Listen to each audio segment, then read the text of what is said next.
4.25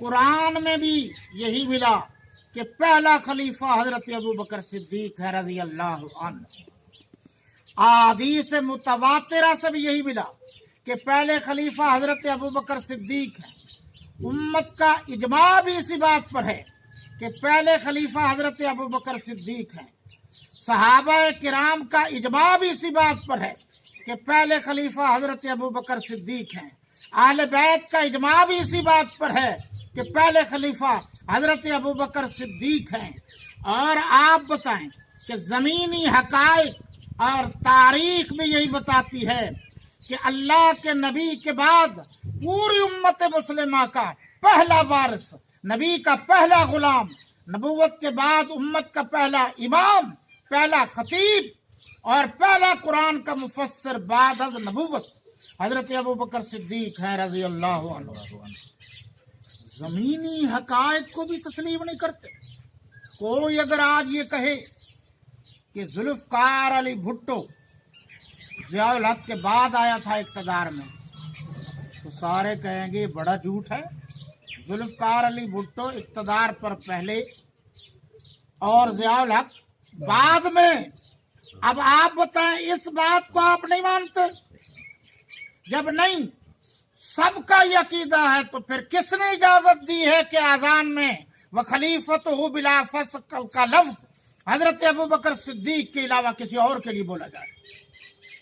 پھر تمہیں کس مذہب نے اجازت دی ہے کہ تم اذان کے علاوہ کلمے میں تم خلیفتہ بلا فصل کا لفظ بولو؟ ایران میں یہ لفظ کاٹ دیا گیا ہے اس وقت.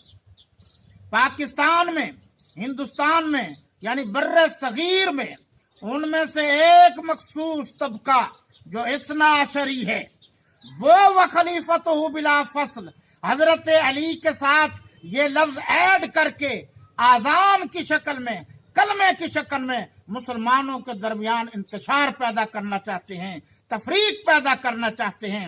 اصلاح یہ ہے کہ جو کلمہ حضرت علی نے پڑھا ہے وہی پڑھا جائے، جو اذان حضرت علی نے دی ہے وہی دی جائے، جو اذان اور کلمہ حضرت حسن اور حسین نے پڑھا ہے وہی پڑھا جائے. اس کے علاوہ اگر حضرت حسن نے حضرت ابو بکر کو خلیفہ نہ مانا ہو تب بات کرو، جب حضرت حسین نے ان کو خلیفہ بلا فصل نہ مانا ہو تب بات کرو. تم کیسے بات کر سکتے ہو؟ حضرت علی المرتضیٰ نے تو خود فرمایا ہے ابو بکر صدیق رضی اللہ عنہ سے کہ آگے بڑھو، نماز جنازہ پڑھاؤ. اور یہ جو فوت ہوئی تھی یہ حضور کی چھوٹی بیٹی تھی، حضرت علی کی بیوی تھی، حضرت حسن حسین کی والدہ ماجدہ تھی. تو حضرت علی المرتضیٰ کو خود صدیق اکبر رضی اللہ عنہ نے فرمایا کہ آپ آگے بڑھیں، آپ جنازہ پڑھائیں. حضرت علی المرتضیٰ نے ایک تاریخی لفظ کہا، جملہ فرمایا انت امامنا فی الدنیا والآخرہ، آپ ہمارے دنیا کے بھی امام ہیں، آخرت کے بھی امام ہیں. جب حضرت علی نے ان کو امام مانا ہے تو ہم کیوں نہ مانیں؟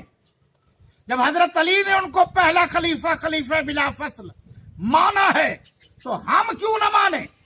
حضرت حسن نے ان کو پہلا خلیفہ مانا ہے، ہم کیوں نہ مانیں؟ حضرت حسین نے خلیفہ مانا ہے، ہم کیوں نہ مانیں؟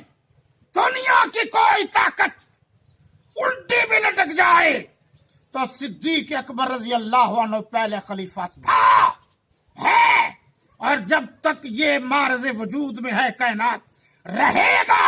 اس کی جگہ پر جو آنے کی کوشش کرے گا وہ اسلام سے خارج ہو جائے گا.